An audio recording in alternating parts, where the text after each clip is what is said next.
जम्मू कश्मीर से बड़ी खबर, जहां एक बार फिर आतंकी साजिश नाकाम हुई है। सांबा में बीएसएफ ने एक आतंकवादी को ढेर कर दिया है। घगवाल सेक्टर में आतंकी घुसने की कोशिश कर रहा था, घुसपैठ की कोशिश में था। सेना ने घगवाल सेक्टर में सर्च ऑपरेशन चलाया, पूरे इलाके को घेरा और एक आतंकवादी को ढेर कर दिया है। सांबा में बीएसएफ को यह बड़ी कामयाबी मिली है, जहां एक आतंकवादी को मार गिराया गया है। घगवाल सेक्टर में यह आतंकवादी घुसने की कोशिश कर रहा था, नापाक मंसूबे लेकर यह घुसपैठ की कोशिश में था। सेना ने सतर्कता दिखाई है और घगवाल सेक्टर में सर्च ऑपरेशन चलाया गया। पूरे इलाके को सेना ने घेर लिया और उसके बाद एक आतंकी ढेर कर दिया गया है, जो कि नापाक मंसूबे लेकर खतरनाक साजिश को अंजाम देने की फिराक में था। सांबा में बीएसएफ ने इस आतंकवादी को मार गिराया है। लगातार एक के बाद एक घुसपैठ की जो कोशिशें हैं वो लगातार सामने आ रही हैं। रमन हमारे साथ संवाददाता जुड़ रहे हैं। रमन, एक बार फिर एक बड़ी कामयाबी बीएसएफ को मिली है। घुसपैठ की कोशिश आतंकवादी की ओर से की जा रही थी। संदिग्ध गतिविधियां हालांकि लगातार इलाके में हो रही हैं। क्या कुछ और भी आतंकवादी यहां पर छुपे हो सकते हैं? कितनी बड़ी ये कामयाबी मानी जाए टीम के लिए?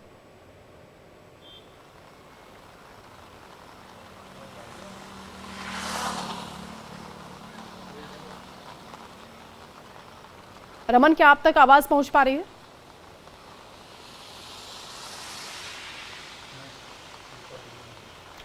रमन से संपर्क फिलहाल नहीं हो पा रहा है, कोई तकनीकी खामी है। दोबारा संपर्क करने की कोशिश करेंगे। फिलहाल ये बड़ी खबर आप तक पहुंचा रहे हैं। घगवाल सेक्टर में आतंकवादी घुसपैठ की कोशिश में था। सेना ने सर्च ऑपरेशन चलाया और इस आतंकवादी को ढेर कर दिया गया है। हालांकि अभी मौसम बिगड़ा हुआ है, लेकिन एक बड़ा चैलेंज है सेना के सामने, सुरक्षा बलों के सामने, क्योंकि आतंकवादी लगातार इस तरह की गतिविधियों में संलिप्त दिखाई दे रहे हैं। अलग अलग इलाकों में सेना का सर्च ऑपरेशन लगातार चल रहा है। घुसपैठ की कोशिश को नाकाम किया जा रहा है। एक आतंकवादी को ढेर किया गया। जम्मू कश्मीर से ये बड़ी जानकारी मिल रही है। घगवाल सेक्टर में जहां आतंकवादी घुसने की कोशिश कर रहा था, वहां सेना ने सर्च ऑपरेशन चलाया और संदिग्ध गतिविधियों पर निगरानी रखते हुए इस आतंकवादी को ढेर कर दिया है। सेना की सतर्कता से एक बड़ी घटना को अंजाम देने से पहले ही आतंकवादी को मार गिरा दिया गया। सांबा से ये जानकारी मिल रही है, जहां एक आतंकवादी मारा गया है। जम्मू कश्मीर में एक बार फिर आतंकी साजिश को नाकाम किया गया। सुरक्षा बल लगातार मुस्तैद हैं, सतर्क हैं और उनकी सक्रियता की वजह से ही ये बड़ी घटनाएं रुक रही हैं।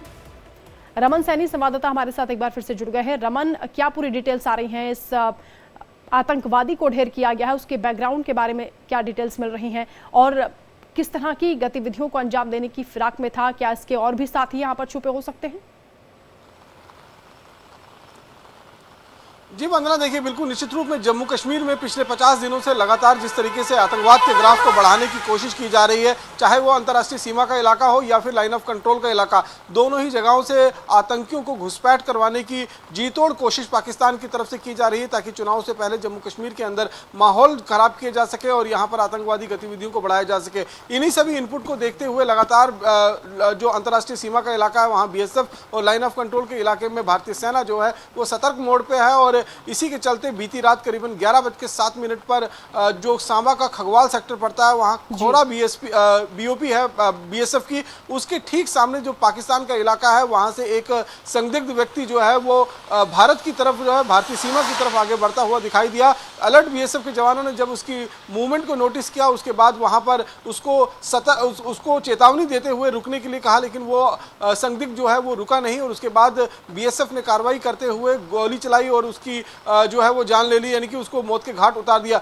दरअसल पिछले इस सांबा सेक्टर में अगर हम देखें, सांबा और कठुआ के बीच में पिछले करीबन 6 महीने के अंदर 50 से ज़्यादा आतंकवादियों ने घुसपैठ की है। अब ये घुसपैठ टनल बनाकर की है या ड्रोन के माध्यम से की है, इस बारे में तो अभी कोई खुलासा नहीं हुआ है, लेकिन बीएसएफ जो है वो लगातार पूरे बॉर्डर पर सतर्क बनी हुई है और ये जो घुसपैठिया मारा गया है, ये निश्चित रूप में अपने आप में एक बड़ी कामयाबी होगी, क्योंकि लगातार जिस तरीके से कोशिशें पाकिस्तान की तरफ से जम्मू कश्मीर में ज़्यादा से ज़्यादा आतंकवादियों की धकेलने के लिए हो रही है, इसको लेकर न केवल जम्मू कश्मीर में सुरक्षा बल बल्कि केंद्र सरकार की तरफ से भी ये साफ दिशा निर्देश दिए गए हैं कि जम्मू कश्मीर के अंदर जो आतंकवादियों द्वारा माहौल खराब करने की कोशिश की जा रही है, उसको लेकर कड़े कदम जो है उठाए जाने की जरूरत है। इसको लेकर हमने देखा हाल ही में थल सेना अध्यक्ष जो है जनरल उपेंद्र द्विवेदी जम्मू कश्मीर के दौरे में आते हैं। पंजाब बीएसएफ और जम्मू बीएसएफ के साथ साथ में पंजाब पुलिस और जम्मू पुलिस के बीच में भी जो है वो बैठक होती है कि किस तरीके से इस घुसपैठ को रोकनी है। तो कई सारे कदम जो है वो उठाए गए हैं सीमा पर घुसपैठ को रोकने के लिए, और उसी के चलते ये घुसपैठिया जो बीती रात बिल्कुल रमन, हाल के दिनों में कई ऐसी घटनाएं हुई हैं, लेकिन जो सुरक्षा बल हैं वो भी कितने सक्रिय हैं ये भी कहना यहाँ पर जरूरी है, क्योंकि एक के बाद एक लगातार इस तरह की गतिविधियों को रोका जा रहा है, आतंकवादियों को ढेर किया जा रहा है, लेकिन ये जो आतंकवादी घुसपैठ की कोशिश कर रहे हैं पूरी तरह से ट्रेंड बताए जा रहे हैं। ये भी कहा जाता है कई बार कि अत्याधुनिक हथियारों से लैस होकर आते हैं। इस बारे में और क्या डिटेल्स आ रही हैं, क्योंकि कई ऐसे वीडियोस भी सामने आए जिसमें हथियारों का जखीरा इन आतंकवादियों के पास दिखाई दिया। जी हाँ, बिल्कुल। देखिए, हथियारों की अगर हम बात करें तो ज़्यादातर हथियार इस समय जो जम्मू कश्मीर के अंदर भेजे जा रहे हैं वो ड्रोन के माध्यम से उनकी इन्फिल्ट्रेशन जो है वो करवाई जा रही है, यानी कि उनकी आतंकियों के साथ साथ में जो हथियार आ रहे हैं उनको ड्रोन के माध्यम से भेजा जा रहा है। और जो आतंकी हैं वो हाईली ट्रेंड हैं गोरिल्ला वारफेयर के अंदर। जैश ए मोहम्मद और लश्कर तोयबा के ये खूंखार आतंकी जो है वो जंगल वारफेयर के अंदर इनको महारत हासिल है। बाकायदा पाकिस्तान की जो सेना है उसके SSG कमांडोज भी इस जो आतंकवादी जो घुसपैठ कर रहे हैं उसमें आतंकवादी के रूप में पाकिस्तानी SSG कमांडो जो हैं वो भी घुसपैठ कर जम्मू कश्मीर के अंदर आकर भारतीय सेना या फिर जम्मू कश्मीर में मौजूद जो सुरक्षा बल हैं उनके खिलाफ जो है वो कार्रवाई में लगे हुए हैं। और इसी को देखते हुए लगातार जिस तरीके से सतर्कता बरती जा रही थी, क्योंकि जैसे ही ये घटना जो है वो खोड़ा बॉर्डर, जो खोड़ा BOP पड़ता है बॉर्डर BSF की बॉर्डर आउटपोस्ट, वहां पर इस घुसपैठिए को मार गिराया। उसके बाद से पूरे इलाके के अंदर जो है वो नाकेबंदी कर बड़े पैमाने पर सर्च और तलाशी अभियान जो है वो बिल्कुल रमन, कुल मिलाकर सांबा में BSF को ये बड़ी कामयाबी मिली है और एक बड़ी घुसपैठ की कोशिश को उन्होंने नाकाम किया है। एक आतंकवादी ढेर हुआ है, ये सराहना करनी होगी, क्योंकि लगातार इस तरह की जो गतिविधियां हो रही हैं उस पर नजर बनाए हुए हैं, मॉनिटरिंग लगातार की जा रही है, सक्रियता सुरक्षा बलों की देखी जा रही है। बहुत शुक्रिया रमन आपका तमाम जानकारी के लिए।